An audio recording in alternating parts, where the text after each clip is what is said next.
commensurate beats.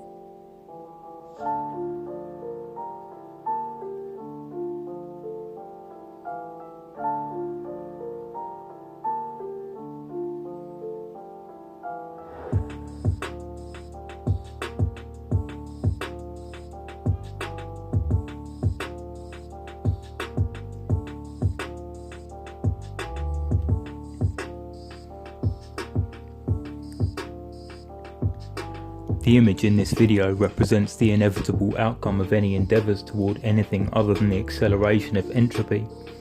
Nature dictates that the pillars and principles we use to construct a better future for ourselves and that of all sentient life, be they physical pillars or philosophical principles, are all ultimately resting upon foundations of ruination.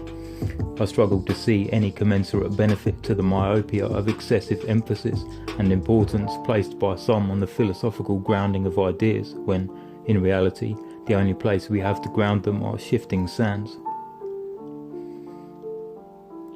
The quote from Juvenal simply seeks to contextualise the image and hopefully reveals the hubristic posturing one must indulge in order to talk, unironically, about engineering paradise in the metaphorical eye of the hurricane, with entropy as your only raw material and the inescapable paradoxical fact that the only constant is change.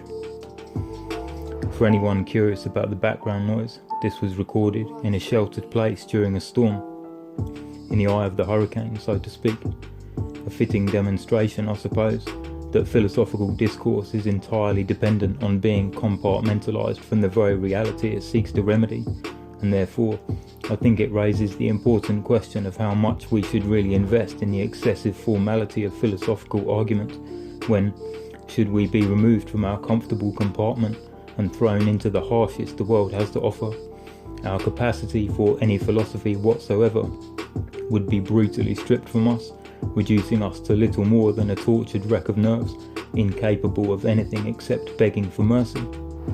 As Solzhenitsyn said, how can you expect a man who is warm to understand a man who is cold? No amount of philosophical empathy can account for our inability to comprehend what cold really means.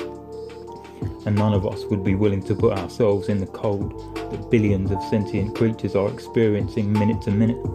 And even if we did, even if the most precise language could fully convey to those who have always been warm the true experience of the real cold that is experienced minute to minute by billions, that cold would have likely rendered us far too debilitated to even put that language to use.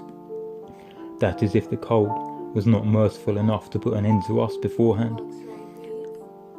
There are many fates worse than death, and I challenge any anti-efilism to demonstrate that the road to paradise is anything other than a detour, paved with good intentions, but ultimately still the road to any one of these hellish fates.